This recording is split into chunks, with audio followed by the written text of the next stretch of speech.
누가복음 11장 29절에서 36절 말씀입니다. 우리 서로 교독합니다. 무리가 모였을 때에 예수께서 말씀하시되 이 세대는 악한 세대라 표적을 구하되 요나의 표적밖에는 보일 표적이 없나니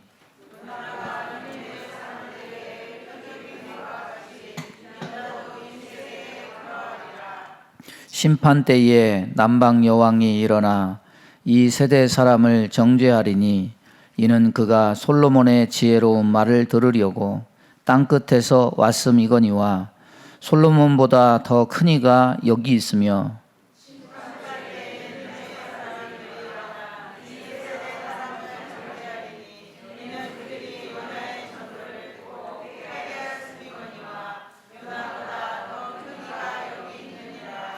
누구든지 등불을 켜서 속에나 말 아래 두지 아니하고 등경 위에 두나니 이는 들어가는 자로 그 빛을 보게 하려 함이라.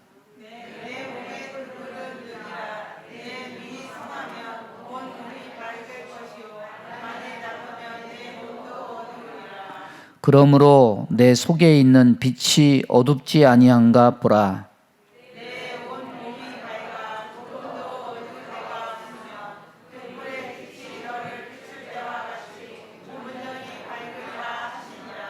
아멘. 오늘도 말씀에 은혜 달라고 우리 다 함께 기도하겠습니다. 하나님 아버지, 오늘도 진리의 영을 우리에게 비춰주셔서 우리의 눈을 열어주시고 우리의 귀를 열어주시고 우리의 입을 열어 주옵소서.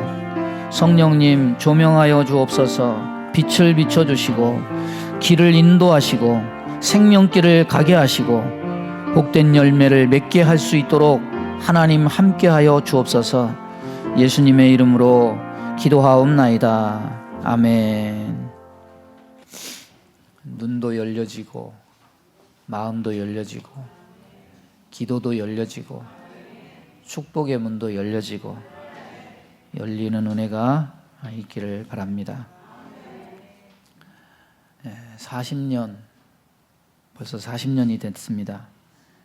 창립 30주년 맞이했다고 10년 전에 여기 앞에다 예배 끝나고 케이크 커팅 하면서 기념한 게 어제 같은데 벌써 40년이 됐습니다. 이제 우리 교회도 청년이 아니라 중년이 된 겁니다.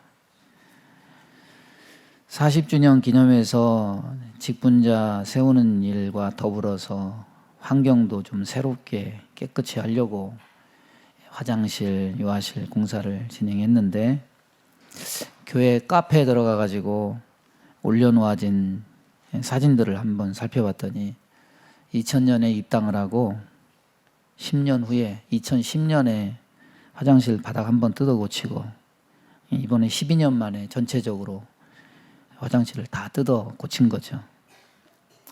새로운 일꾼, 새로운 환경, 새로운 각오 이런 것들로 다시 또 10년을 전망하면서 나가면 좋겠다 하는 마음에 제가 그것뿐만이 아니라 교회 안에 이곳저곳 쌓아져 있는 물건도 좀 정리를 해야 되겠다 이런 생각이 들어서 한 두어 달 전인가요? 그때부터 기도실 올라갈 때마다 창고에 한번 들려가지고 한 가지씩 두 가지씩 버리자 가려내서 버리기 시작했어요.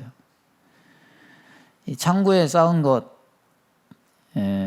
정리하고 버리는 일을 반복하다 보니까 내 나름대로 이 버림에 대한 철학이 생기더라고요. 한 부류의 물건들은 이런 것들이에요. 창고에 넣어놓을 당시에 바로 버렸어야 됐어. 근데 안 버리고 그거를 그때 정리를 안 하고 급하니까 다음에 하지 그러고 그냥 거기다 쌓아놓은 거예요. 이거는 그냥 내 눈에 딱 띄면은 저건 그냥 딱 감이 오는 거죠. 전 버려야 돼. 고민할 필요도 없이 바로 그런 것들은 그냥 가차없이 버렸어요. 또 한 부류의 물건들은 뭐냐면 잊혀진 물건들입니다. A라는 분이 사서 넣어놓고 잊어버렸어요. B라는 분이 사서 놓고 잊어버렸어요. 이 작은 교회에 우리 모두 다 서로 필요에 의해서 구입한 다음에 어딘가 쌓아놓고 잊어버린 것들이 중복돼 가지고 이곳저곳 심심찮게 많은 거예요. 한 번은 기타 줄이 끊어져 가지고 가서 사왔어요. 나중에 알고 보니까 소예배실에 한 뭉치, 기도실에 몇 뭉치, 분명히 어딘가에 있어요. 근데 없는 줄 알고 구입해 놓으면은 어딘가에 똑같은 물건이 이쪽 저쪽에서 막 나오는 거죠. 우리의 망각 때문에 구석구석에 이런 중복적인 물건들이 참 많구나, 이런 걸 느껴요. 세 번째는요, 중립적인 성격의 물건들입니다. 버리자니 아깝고, 그냥 가지고 있자니 이거 쓰지도 않을 거면서 짐이 될 거 뻔한데, 그런 걸 자기가 알면서도 못 버려. 그러면 제가요, 그 앞에서 이러지도 못하고 저러지도 못하고 한참 고민을 하고 있더라고. 제 개인적으로도 그렇습니다. 제가 당회장실을 카페로 바꿔가지고 지금 목양실로 옮길 때 책을 거의 반을 헌책방에 다 내다놨어요. 그렇게 버렸습니다. 많이 버렸어요. 박스가 몇 박스인지도 모르겠어요. 근데 아직도 방 한켠에 한쪽 벽이 위에서 아래까지 다 책이잖아요. 이 책들을요, 성경책처럼 매일 보는 성격이 그것도 아니에요. 그럼에도 그것을 끌어안고 있어요. 내가 그걸 언제 다시 볼지 몰라요. 그런데 버리자니 아깝다는 생각에 처분하지 못하고 고민만 하고 있는 책들이 많아요. 그래서 책 앞에서도 이걸 버려야 되나 말아야 되나 가끔씩은 고민을 해요. 창고 앞에서도 똑같이 가만히 있어서 고민하고 있는 내 모습을 봐요. 저 사무실에 가면요, 제일 많은 책이 찬양대 악보더라고요. 응? 나는 이것을 좀 누가 정리 좀 해주면 좋겠어. 왜냐하면 나로서는 이걸 남겨야 될지 버려야 될지 감이 안 오잖아요. 제가 이런 고민하면서 이렇게 2달 동안 버리고 고민하면서 깨달은 게 있어요. 아, 물건 사는 건 차라리 쉽다. 버리는 일이 훨씬 시간도 많이 걸리고 훨씬 어려운 것이구나. 이것을 제가 깨달았어요. 10년이 흐르고 20년이 흐르고 30년이 흐르고 우리는 10년 주기로 돌아오는 것에 대해서 깊은 의미를 부여하죠. 하나님이 긴 시간 동안 교회를 지켜주신 그것에 감사하고 우리가 자축하면서 정말 영광스럽게 생각합니다. 여러분도 그렇죠? 왜 이렇게 썰렁합니까? 이번 40주년에도 우리는 다른 때와 같이 여전히 감사하고 자축하고 하나님께 다 영광을 돌리는 마음이 있죠. 그런데 이제는 어린아이가 아니에요. 이제는 중년이 됐으면은 조금 더 성숙된 시각으로 40년을 뒤돌아보는 시각이 필요하지 않을까 싶습니다. 왜냐하면 긴 시간을 지나왔다면은 분명 우리의 심령에도 이렇게 정리해야 되지만 정리 안 된 것들이 많을 것이기 때문이에요. 창고를 정리하듯이 뭔가 정리하는 시점이 필요함에도 불구하고 정리하지 않은 채 우리 심령에 처박아 둔 것들, 자기에게 있는지 없는지도 모르고 망각한 것들, 버리지도 못하고 매일 끌어안고 살면서 고민만 하는, 끌어안고 그렇게 살아가는 것들, 우리는 생각보다요 우리 스스로에 아는 것이 별로 없어요. 무지해요. 우리 심령은 하나님 앞에 깔끔하게 정리되어 있지 않은 부분이 굉장히 많습니다. 여러분도 알다시피 성경에서 40년이라는 것은 40이라는 숫자는 매우 의미 깊은 숫자입니다. 모세가 시내산에서 율법 받기 위해 머문 40일, 광야에서 보낸 40년, 예수님의 40일 금식, 40은 주로 고난, 인내, 시험 이런 의미를 담고 있지 않습니까? 그런데 4살에 생일 축하하고 40살에 생일 축하는 좀 다르지 않아야 되지 않겠습니까? 우리가 좀 더 성숙한 교회, 좀 더 성숙한 신앙인이 되어야 될 줄로 믿습니다. 30주년 때는 그냥 좋아만 했어요. 그런데 40년을 맞이하는 제 마음은 좀 달라요. 어떤 마음이 많냐면 부끄러운 마음, 하나님 앞에 죄송한 마음. 그 40년이라는 세월 속에 나는 뭐 했을까? 못한 것 많이 생각나고, 하나님 앞으로 돌아오는 50년을 맞이할 때는 이런 부끄러움보다 부족함보다 후회보다 하나님 은혜 주셔서 이렇게 충성할 수 있어서 이렇게 하나님 앞에 헌신할 수 있어서 감사합니다. 이런 마음을 가져야 되겠구나. 40년을 기념해서 새롭게 직분받은 임직자들이 세워져서 우리가 새로운 시대를 열어갈 때 이 시점에서 잘못된 것들, 묵은 것들 잘 정리하고 내다버리고 진정한 새로운 출발을 할 수 있는 우리 성일교회가 될 수 있기를 바랍니다. 첫째로 오늘 말씀 29절 이하를 보면은 무리가 모였을 때 예수께서 말씀하시되 이 세대는 악한 세대라 표적을 구하되 요나의 표적밖에는 보일 표적이 없나니 요나가 니느웨 사람들에게 표적이 됨과 같이 인자도 이 세대에 그러하리라. 이 세대는 악한 세대라고 했지만은 똑같은 사건을 마태복음 16장에서 기록하고 있는데 여기에는 표현 한 가지가 덧붙여 있습니다. 따라서 해보겠습니다. 악하고 음란한 세대. 이 말씀은 무리가 모였을 때 무리를 향해서 하신 말씀 같지만은 내용을 살펴보면 사실은 바리새인들이 표적을 구한 것에 대해 비판하신 말씀입니다. 마태복음에 보면은 이 말씀을 하시기 전에 서기관과 바리새인 중 몇 사람이 선생님이여 우리에게 표적 보여주시기를 원하나이다 이렇게 말하고 있기 때문입니다. 그렇다면은 예수님이 표적을 보여주시지 않아서 구하고 있느냐? 아니에요. 오늘 본문에 선행된 구절을 보면은 바로 좀 전에 예수님은 이적을 행하셨습니다. 귀신 들려 눈 멀고 벙어리 된 자를 고쳐주시는 표적을 보여주셨어요. 그럼에도 불구하고 서기관과 바리새인들이 주님이 보여주신 기적은 그냥 귀신의 왕 바알세불을 힘입어 하는 것이다 우습게 여기고 자기네들 구미에 맞는 또 다른 기적을 뻔뻔스럽게 요구하고 있는 그런 상황임을 알 수가 있습니다. 예수님은 당신의 능력 과시하기 위해서 기적 행하신 적 단 한 번도 없어요. 사단이 성전 꼭대기에서 뛰어내리라고 유혹했을 때 예수님은 그것을 다 뿌리치셨습니다. 예수님이 그런 요구에 절대로 응해 주실 리가 없습니다. 그래서 주님은 그 요구를 받자마자 악하고 음란한 세대가 표적을 구한다. 당장 책망하신 겁니다. 여러분 이 표현에서 우리의 귀를 되게 거슬리게 하고 불편하게 만드는 단어가 뭡니까? 악하다는 말도 그렇긴 하지만 사실은 음란이라는 단어죠. 어찌 보면 굉장히 모욕감과 수치심을 갖게 하는 단어가 아닐 수 없습니다. 그런데 이 음란이란 단어를 하나님은 이스라엘 자기 백성을 향해서 자주 쓰셨습니다. 그들이 하나님 반역하고 다른 우상을 섬기고 따를 때 그렇게 표현하셨습니다. 왜? 하나님은 이스라엘 백성에게 신랑이요 남편이었기 때문입니다. 그런 의미에서 하나님 대신 다른 것을 의지하거나 좋아하거나 짝했을 때 그것을 음란이라고 하나님은 표현했습니다. 세상을 더 좋아하고 우상을 더 좋아하고 아무튼 하나님이 우선순위에서 밀려나고 다른 것이 하나님 대신 그 자리를 차지하고 있을 때 그것은 어떤 상태가 되느냐? 음란이란 상태가 되는 거예요. 왜 하필이면 하나님은 기분 나쁘게 이런 단어를 쓰시나 싶지만은 그만큼 하나님을 떠나고 배신하고 다른 것을 좋아하는 이 행위가 얼마나 하나님이 가증하고 미워하는 일임을 강하게 나타내고 있다는 것을 우리는 알 수가 있습니다. 그런데 구약에서 쓴 그 음란이란 표현을 주님이 다시 쓰고 계신 것은 왜 그렇습니까?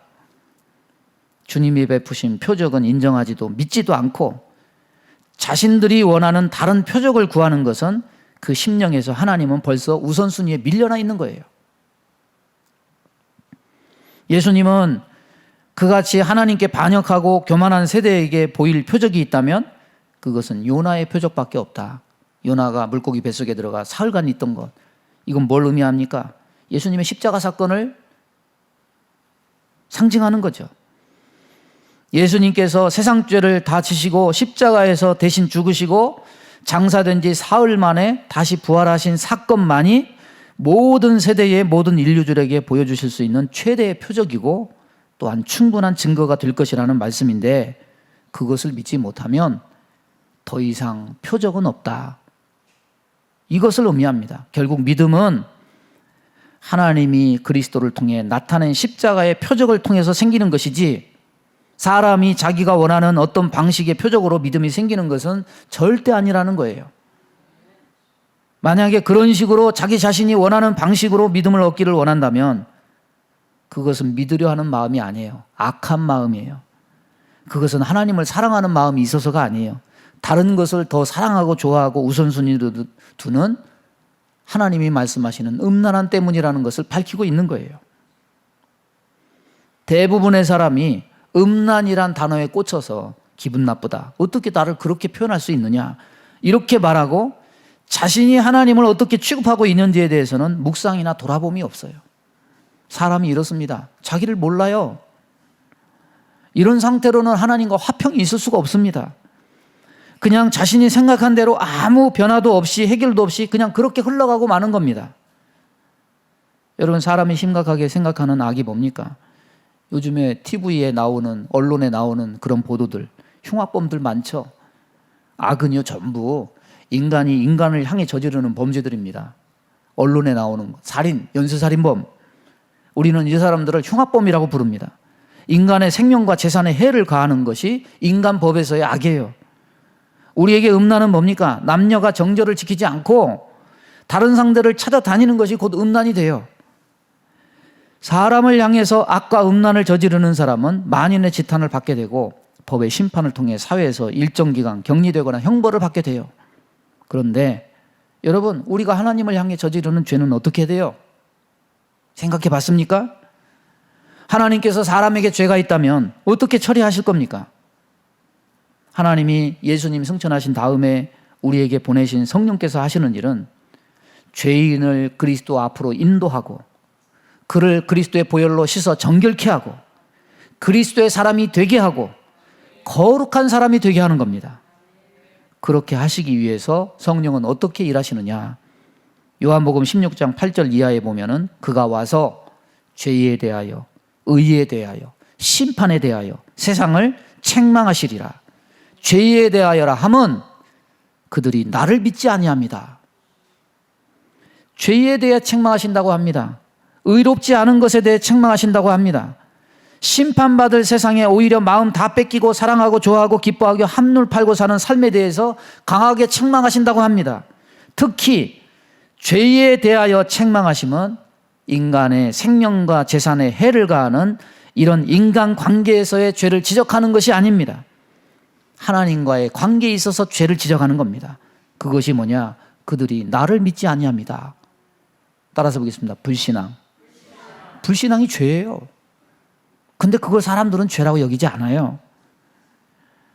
세상에서 안 믿는 것은 자유의 영역이지 죄를 물을 영역이 아니에요. 인간 법이 그렇습니다. 말씀대로 살아지지 않는 것에 대해서 죄라 여기지 않습니다. 그러나 주님은 당신의 자녀들에게 성령을 통해서 이것을 매일 말씀하십니다. 강하게 말씀하십니다. 이것을 죄라고 말씀하십니다. 성령이 이 세상에서 와서 신자 개인에게 하시는 일은 매일매일 불신앙에 대해 체크하고 강하게 책망하시는 이 일을 하십니다. 그래야 신앙적으로 사람의 우선순위가 뒤바뀌어 사는 이 이중적인 음란한 삶, 하나님이 가장 싫어하시는 그 일을 하지 않기 때문이에요. 예수님은 하나님이 하나님의 방식으로 믿게 하시는 표적인 십자가 표적을 끝까지 거부하는 불신앙의 세대를 가리켜서 이어서 경고하십니다. 오늘 말씀 31절 이하에 보면 심판 때에 남방 여왕이 일어나 이 세대 사람을 정죄하리니 이는 그가 솔로몬의 지혜로운 말을 들으려고 땅끝에서 왔음이거니와 솔로몬보다 더 큰 이가 여기 있으며 심판 때에 니느웨 사람들이 일어나 이 세대 사람을 정죄하리니 이는 그들이 요나의 전도를 듣고 회개하였음이거니와 요나보다 더 큰 이가 여기 있느니라. 남방 여왕이 누굽니까? 솔로몬 보려고 온 스바 여왕을 가리키지 않습니까? 남방 여왕, 니느웨 사람 다 이방인인데 예수님께서 그 이방인들인 니느웨 사람과 남방 여왕이 그 세대의 불신 세대를 정죄하게 될 것이라고 말씀하신 이유는 저들은 다 이방인이었어도 표적 없이도 그저 선포된 하나님의 말씀과 증거된 지혜의 말만 듣고 회개하고 믿었기 때문이에요. 도무지 하나님을 믿지 못할 것 같던 니느웨 사람들, 요나 스스로도 가망성이 없다고 생각했던 그 백성이 단 하루 동안의 회개의 메시지를 듣고 한 명도 빠짐없이 거기에 있는 개까지 전부 금식하며 회개했어요. 남방 여왕 스바 여왕은 하나님 말씀을 들을 가능성조차 없어 보였던 먼 지방 사람이었는데 제발로 찾아와서 솔로몬의 지혜로운 말만 듣고 즉시 하나님을 믿는 신자가 됐습니다. 여러분 32절에 이 세대 사람은 누구를 말합니까? 예수님 시대, 예수님 턱 밑에서 예수님 말씀을 듣는 그들이에요. 니느웨 백성이나 스바 여왕 같은 사람들과 그들을 비교해 본다면 어떻습니까? 이 세대 사람들인 예수님 시대 사람들은 말씀만 들은 사람이 아니에요. 표적의 핵심이신 예수님을 통해서 이적도 보고 기사도 보고 만나도 내려보고 오병이어의 기적, 칠병이어의 기적, 죽은 자가 살아나고 그리고 무엇보다 가장 핵심인 복음을 직접 들은 사람이에요. 그런데 그럼에도 불구하고 안 믿어요. 그러니 그 예수님 말씀 듣고도 더구나 표적을 보고도 믿지 못한다면 그 예수님보다 훨씬 못한 요나나 솔로몬의 말만 듣고도 회개하고 하나님 믿음 사람 앞에서 너희들이 심판날 큰 부끄러움과 정죄를 당할 것이다 경고하고 있는 거예요. 여러분 예수님이 지금 누구의 불신앙을 지적하십니까? 무리입니까? 누굽니까? 무리가 아니죠. 20년, 30년, 40년 오래 믿은 사람들, 성경을 아주 잘 아는 이 서기관과 바리새인을 향한 말씀이에요. 오래 믿은 것이 단지 자기의 신앙 경험에 대한 자랑이 되는 것은 아무런 의미가 없어요. 성경을 잘 안다는 것이 신앙이 훌륭한 것임을 나타내는 것은 아니에요. 그냥 성경을 잘 아는 것은 지식일 뿐이에요. 오래 믿고도 잘 알아도 이 사람들처럼 서기관과 바리새인들처럼 그 심령에 불신앙이 자리 잡을 수 있기 때문이에요. 인간은요 굉장히 불완전하고 매우 무지합니다. 한 집에 이사 안 가고 한 집에 오래 살면요 자기도 모르게 집 밖에서 이것저것 집안에 사들여가지고 잡다한 물건이 계속해서 쌓아져요. 자기가 쌓아놓고도 뭐가 있는지도 모르고 이것저것 또 사요. 이게 사람의 무지함 아니에요? 신앙도 이렇게 될 수가 있는 겁니다. 주님의 강한 경고를 바로 듣지 않으면 아무 유익이 없는 겁니다. 하나님보다 다른 것들이 삶의 중심에 자리 잡고 있으면서 그것을 전혀 깨닫지 못한다면 이것처럼 불행한 일이 없는 겁니다. 그러나 주님은 오늘 말씀의 두 번째 보면 책망만 하시는 것이 아닙니다. 이에 대한 해결책도 제시하고 계십니다. 예수님은 오늘 이 사건 이후에 비유를 말씀하십니다. 34절에 보면 내 몸의 등불은 눈이라 내 눈이 성하면 온몸이 밝을 것이요 만일 나쁘면 내 몸도 어두우리라. 따라서 보겠습니다. 눈이 몸의 등불이다. 주님의 말씀입니다. 왜 눈이 몸의 등불일까요? 사람은 귀로 듣기도 하고 손으로 만지기도 하죠. 이런 거는 사실 짐작할 뿐이죠. 눈 감고 이렇게 눈 감고 듣고 눈 감고 만지면 답답하죠. 짐작만 할 뿐이지 상대방의 실체가 어떤지 눈 감고 코를 만지고 귀를 만져도 상상이 안 돼요. 그러나 이 모든 것을 시원하게 한 방에 해결하는 것은 눈이에요. 눈이 있으니까 저렇게 생겼구나 한 번에 직관으로 그냥 알아차리는 거예요. 앞에 차가 돌진해 오면 내게 오면은 눈이 온몸에 알려줘요. 다리를 움직일 것이고 손을 움직일 것이고 허리를 돌릴 것이고 눈이 몸의 등불이다. 이 말은 눈이 물체를 지각해서 온몸에 그것을 알리는 역할을 하기 때문에 등불이라고 말하는 거예요.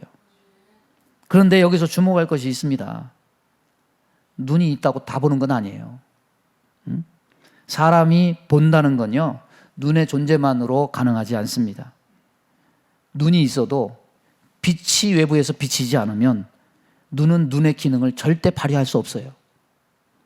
우리의 눈이 기능을 발휘하려면 반드시 외부에서 빛이 비춰지는 조건이 주어져야만 우리는 사물을 인식할 수 있습니다. 빛을 받아들이는 순간 비로소 눈이 몸의 등불의 역할을 하게 돼요.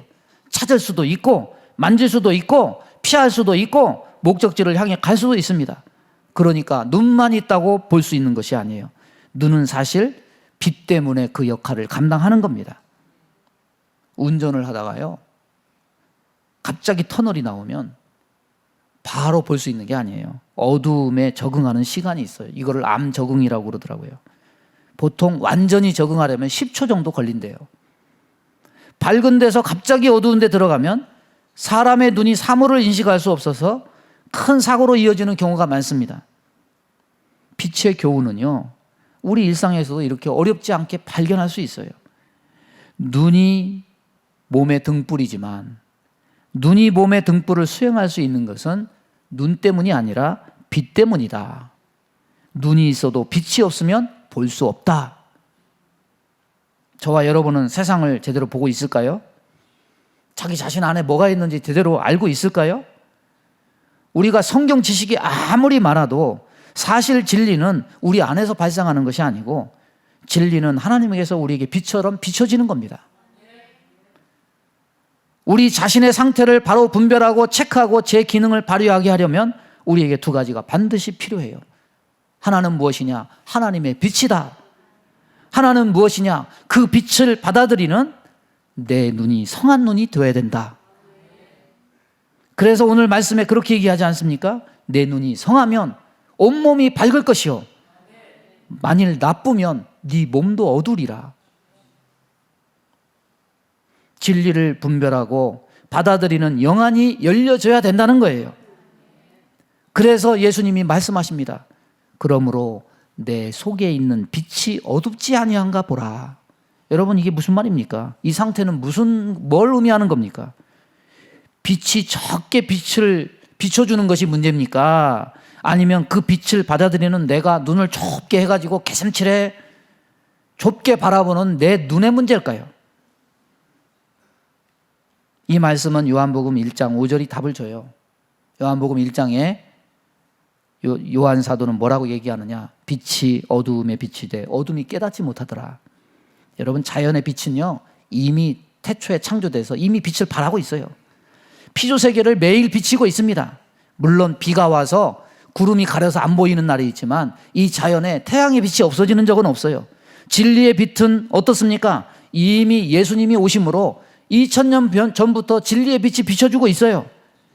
빛이 비춰지면 어둠이 물러가는 것은 자연적인 이치고 진리임에도 불구하고 영적 세계에서는 그렇지 않아요.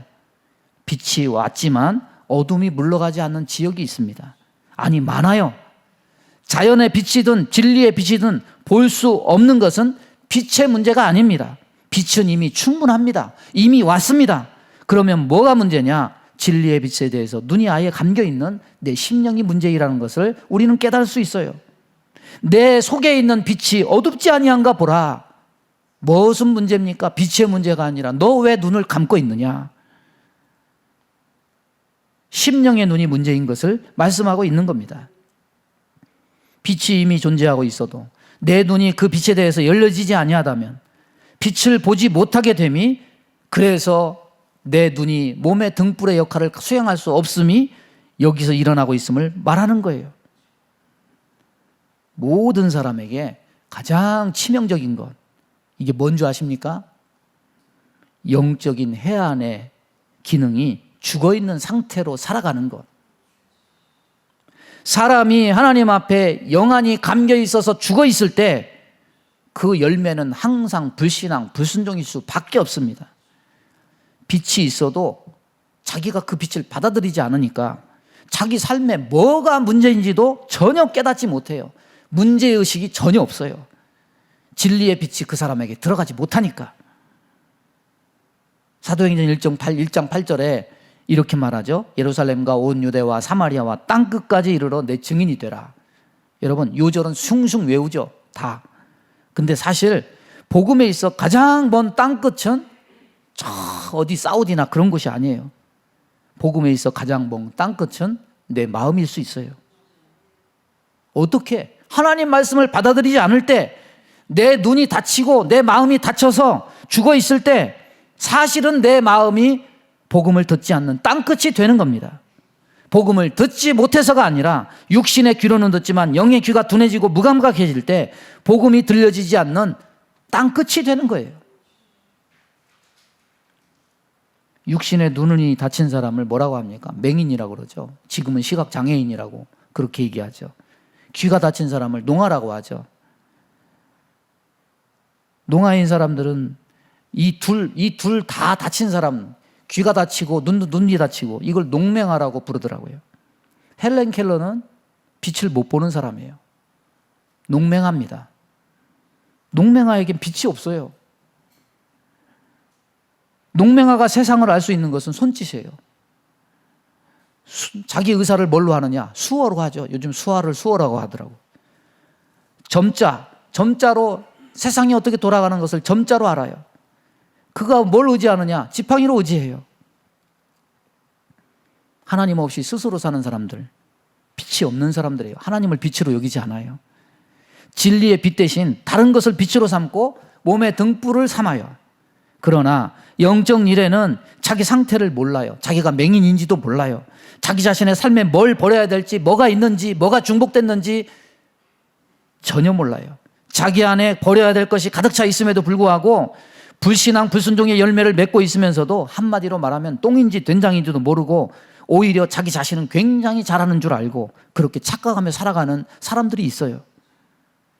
여러분, 눈만으로 구별할 수 없고 빛이 있어야 비춰져야 분별이 가능하다는 것, 빛이 있어도 내 눈이 열려지지 않으면 분별할 수 없다는 것은 뭘 우리에게 가르쳐 줍니까? 내가 나를 판단하는 것은 어불성설이다. 내 생각, 내 판단, 내 결정, 여러분 이것이 옳습니까? 틀립니까? 아니에요. 나를 정확히 판단하는 것은 내가 아니에요. 진리가 나를 판단하는 겁니다. 진리가 나를 정확히 판단하는 거예요. 나는 나를 잘 알지 못해요. 인간 경험으로도 그렇지 않습니까? 몇십 년을 살아도 남편 아내 잘 모르겠다고 그래요. 그런데 사실 나도 나를 잘 몰라요. 나의 객관적 판별은 누구만 하실 수 있느냐? 하나님만 온전히 하실 수 있어요. 시편 119편에 주의 말씀은 내 발의 등이요 내 길의 빛이니이다. 육신의 눈이 다치고 귀가 다친 사람이 빛을 못 보는 사람이 아니라 주의 말씀을 인생의 등과 빛으로 받아들이지 못하는 사람이 농아요 맹인이요 어둠 속에 사는 사람이에요. 오늘날 영적 농맹아가 매우 많습니다. 그렇지만 빛을 탓할 겁니까? 빛은 이미 충분합니다. 자연의 빛도 충분합니다. 진리의 빛도 충분합니다. 그렇다면 우리의 눈에 영혼의 눈이 열려져야 돼요. 사도 바울이 성도를 향한 기도, 가장 간절한 에베소 교회를 향한 기도가 뭡니까? 우리 주 예수 그리스도의 하나님의 영광의 아버지께서 지혜와 계시의 영을 너희에게 주사 하나님을 알게 하시고 너희 마음의 눈을 밝히사. 지혜와 계시의 영이 임하면 우리 눈이 떠지게 돼요. 그래서 하나님도 알고 믿음을 통해 얻는 풍성함도 알고 기업도 알고 분별하게 됩니다. 온몸을 밝게 하려면 이 썩어질 육체가 그래도 이 세상 살아가는 동안 제 기능을 발휘해서 제대로 사용되려면 우리의 영적 눈이 떠져서 진리의 빛이 영혼에 제대로 비춰줘야만 비로소 가능하게 되는 거예요. 새롭게 뽑힌 우리 직분자들, 두려움도 있고 각오도 있을 줄 압니다. 그러나 착각하지 마세요. 각오도 내 안에서 나오는 것이고 두려움도 내 안에서 나오는 거예요. 우리가 우리 몸을 밝게 해서 하나님 앞에 제대로 쓰임 받으려면 우리 안에 있는 것들을 바라보거나 그것을 신뢰하거나 의지하면 절대로 실패할 겁니다.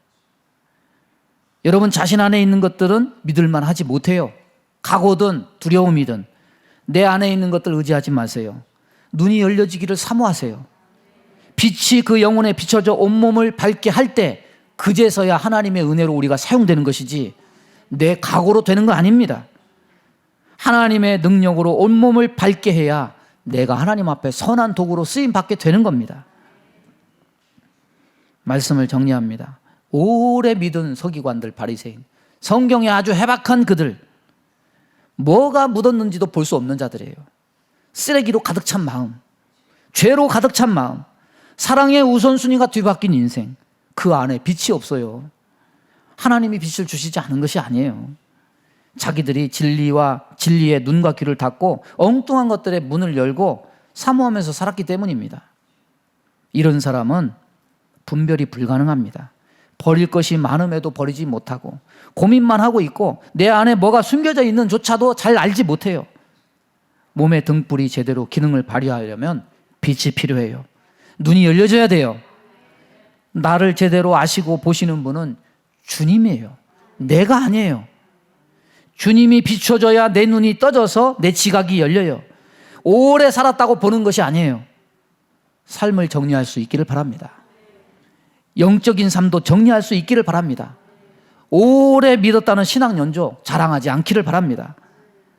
몸의 등불인 우리의 눈이 열려져서 주위의 기이한 법을 보고 내 죄를 보고 하나님 앞에 바로 서서 앞으로 새 시대를 열어가는 우리 교회가 되고 성도가 되기를 주님의 이름으로 축원합니다.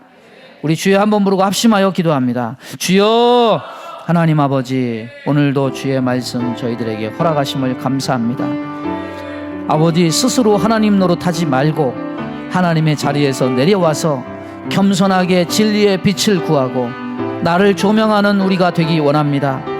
하나님 앞에 부끄러움 없는 삶을 살기 원하고 하나님 앞에 온전히 판단받고 내 상태를 진단받고 우리의 뭐니 썩어질 것을 정리하고 아버지 하나님 우리의 방탕하고 잘못된 것들을 온전히 정리해서 하나님 앞에 바로 서서 다음 세대를 복되게 은혜롭게 능력 있게 쓰임받는 우리 성도들 다 되게 인도해 주옵소서. 예수님의 이름으로 기도하옵나이다. 아멘. 믿음의 손을 가슴에 얹습니다. 몸이 아픈 곳에 손을 얹습니다. 하나님 아버지, 생각해 보니 우리는 아는 것도 없으면서 하나님 앞에 아는 체 하고 된 것도 아니면서 된 체 하고 우리는 매우 교만한 삶을 살았음을 봅니다. 하나님, 우리 교회를 40년 동안 지금까지 인도하신 하나님, 이것이 인간의 합의를 통해 된 것이 아니고 노력과 열정으로 된 것이 아니고 하나님의 은혜였습니다. 하나님의 복주심이었습니다. 하나님의 인도하심이었습니다. 우리가 하나님을 의지할 때 하나님이 역사하셔서 여기까지 온 것인 줄로 믿습니다. 이렇게 하나님의 은혜를 받음에도 불구하고 우리는 우리 상태에 대해서 너무나 무지할 때가 많습니다. 아버지, 진리의 빛을 비춰 주옵소서. 우리의 영안을 열어 주옵소서. 내 상태를 바로 알게 하여 주옵소서. 내 안에 무엇이 썩어 있는지, 내 안에 무엇이 망각되어 있는지, 버릴 것이 무엇인지 우리 안에 있는 것들을 다 척결하여 온전히 하나님 앞에 바로 서는 자들 다 되게 인도해 주옵소서. 하나님, 우리가 성숙된 신앙인이 되기 원합니다. 성숙된 일꾼들이 되기 원합니다. 어려운 세상만 탓하지 말고 진리의 영에 눈을 떠서 나 자신의 상태를 바라보며 하나님 앞에 영광 돌리는 도구들로 삼아 주옵소서. 우리 마음 가운데 원망, 불평, 시기, 질투, 미움, 다툼, 이간질하며 불순종, 불신앙케 하며 불안, 조저, 염려, 근심, 두려움을 주는 모든 어둠은 다 떠나갈지어다. 우리 마음을 성령으로 다스려 주시고 청소하여 주시고 정리하여 주시고 거룩하고 깨끗하고 정결한 백성으로 삼아 주옵소서. 몸이 연약한 곳에 손을 얹고 기도합니다. 손을 얹은 곳마다 주의 보혈로 씻어주시고 성령의 불로 태워 주옵소서. 모든 더러운 것들, 음란한 것들, 하나님보다 더 사랑하는 것들 다 소멸시켜 주시고 제거시켜 주시고 하나님을 온전히 사랑하고 주의 말씀에 심겨져서 생명의 삶을 살아가는 자들 다 되게 인도해 주옵소서. 병상에 있는 환우들 하나님 기억하시고 일으켜 주옵소서. 저 몽골에 있는 우리 어드서양 목사님도 일으켜 주시고 귀한 사명을 잘 감당할 수 있도록 은혜 베풀어 주옵소서. 예수님의 이름으로 축복하며 기도하옵나이다. 아멘.